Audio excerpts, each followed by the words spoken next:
Mondays on the USA Network. Don't miss Raw. And pin Shawn Michaels to win the triple threat match. Now find out what champ John Cena does next on Raw. Live Monday at 9 only on USA. Here's John. I don't know what Marty called him. I forgot at Martinsville, but I think he was angry. John had to miss a week after that, didn't he?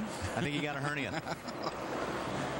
Carl Edwards wrestled the lead from Mark Martin a couple of laps ago, and now Tony Stewart trying to hold off Brian Vickers, who has started marching toward the front. Alan?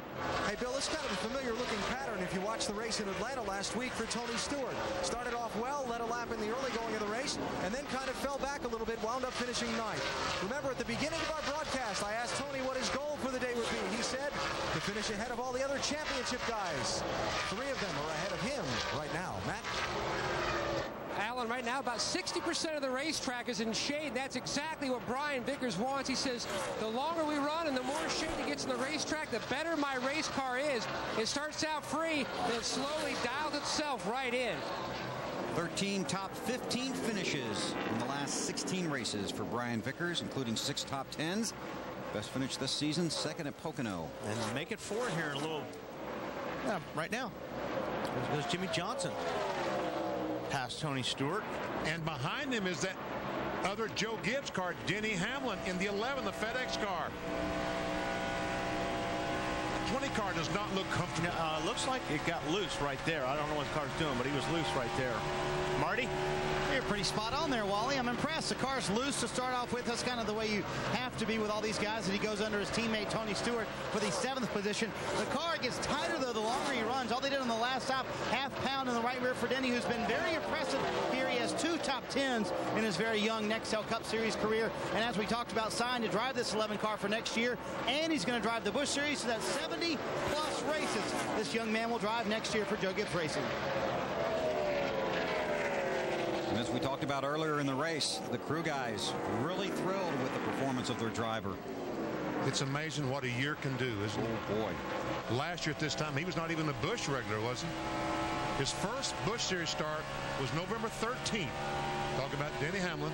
And here he is, announced today to be the Federal Express driver for 2006. He's run 4 races this season, has 2 top 10 finishes, a couple of 8th place finishes. I guess you could say he's really delivering for them, huh? See if we can't duck in the Aflac trivia question here. Benny? All right, good. In the truck, please cue the duck. I know we have something interesting to tell. I love that duck. Only driver to win his first career Busch and Cup Series race at Texas.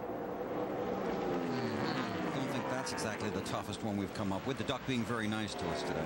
I think I know the answer to that. Give it a shot, BP. What do you think it is? Well, we've got the 38 car on the screen, but I knew it was Dale Earnhardt Jr. You're trying to trick me by putting that 38 car on the screen. But yes, Junior won both his Busch first Cup and first Busch race here. Dale Earnhardt Jr. runs 11th. We'll take you through the field when we come back. And right now, we'd be starting with Carl Edwards. He runs up front at Texas.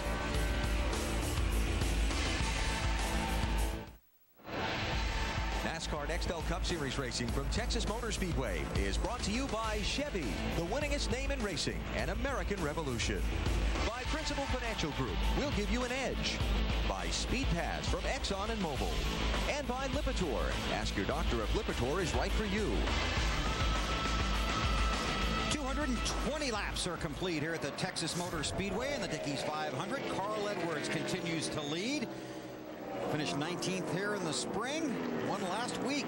Alan, going for 2 in a row. Let's go through the field.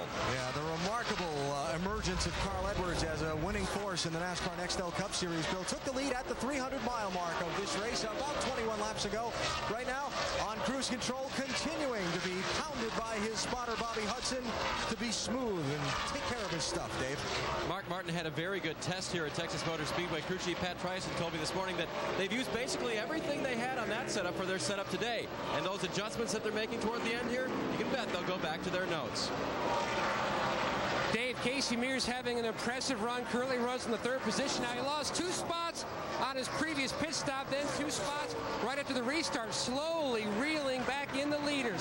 He has changed up his line just a little bit. The car is on the free side, Snyder.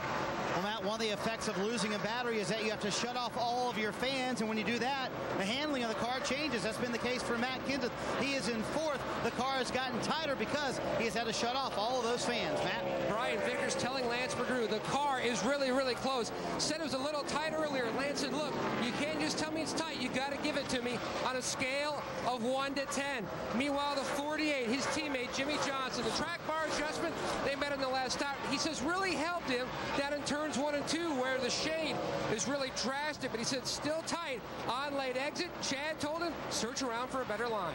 Snyder?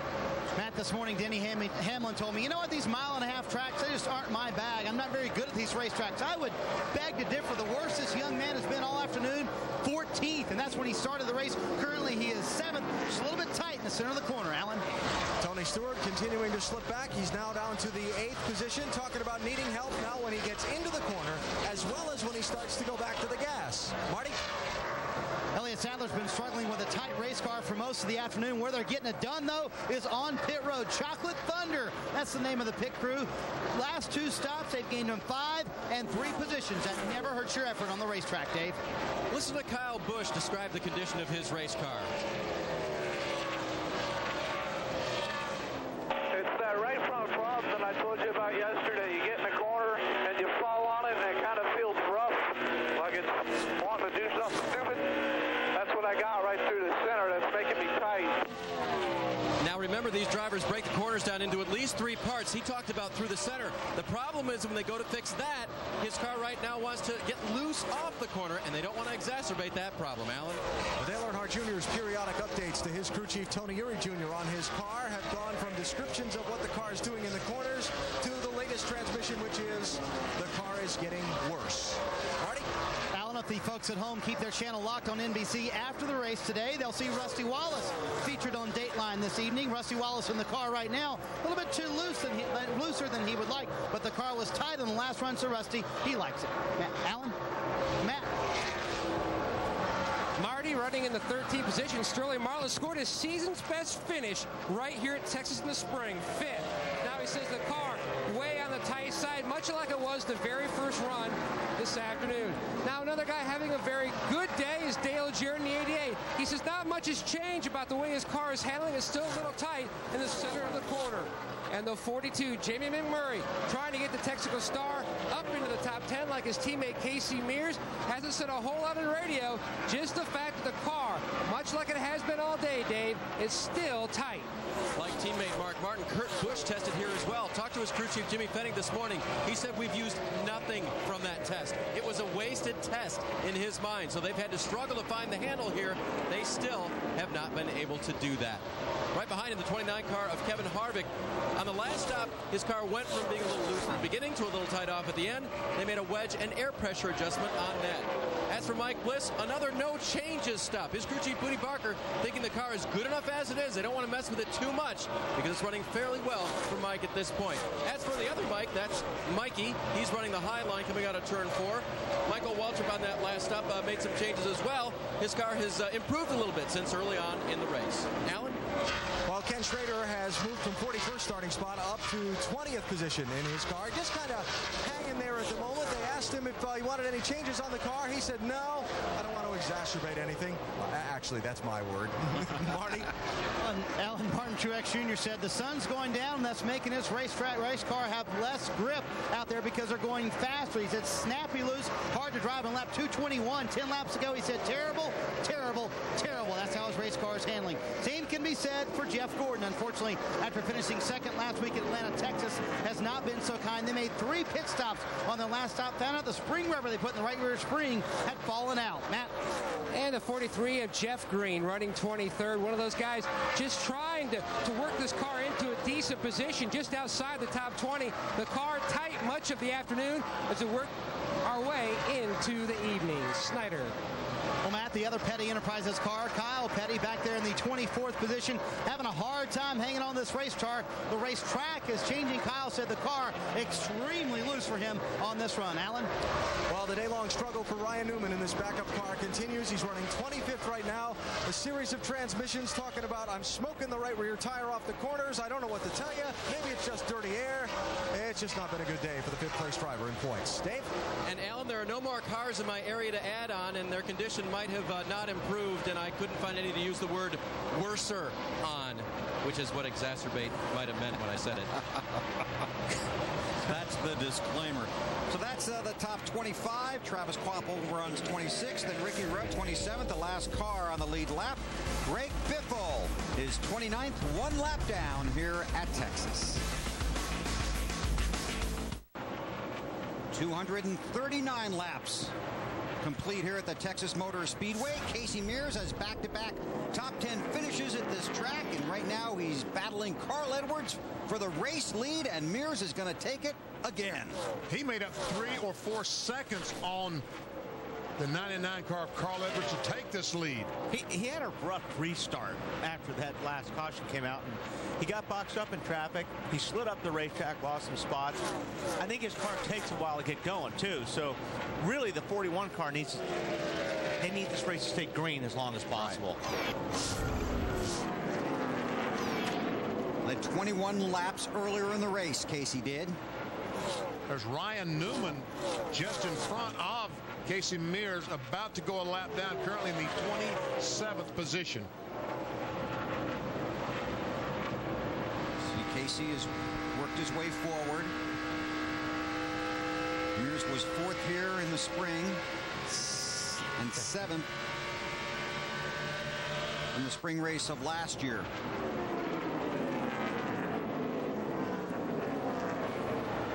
Inside of Ryan Newman. This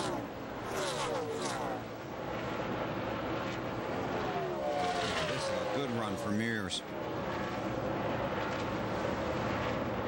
Edwards 2nd, Mark Martin 3rd, Matt Kenseth 4th, Vickers 5th. Whoa! Man, I'll tell you what, Mears just about got wrecked on that deal. And Carl Edwards is back in front, and Casey Mears is trying to get his breath back. He goes back to the 3rd position.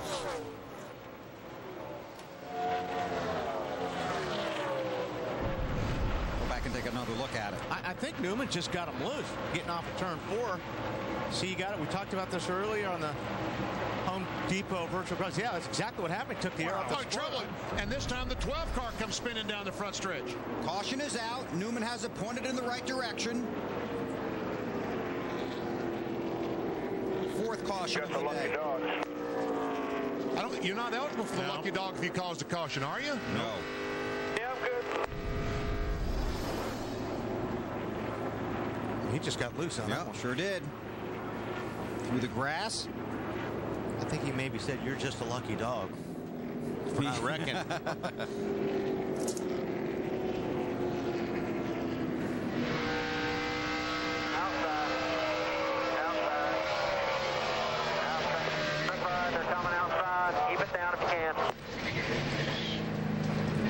One thing, when that thing came to a stop, he did a great job in not going all the way around. Sure did. Good job, Ryan. Saw a couple of guys yesterday put it in the wall after that happened. Nice save by Newman. No lucky dog, as Ryan brought out the caution.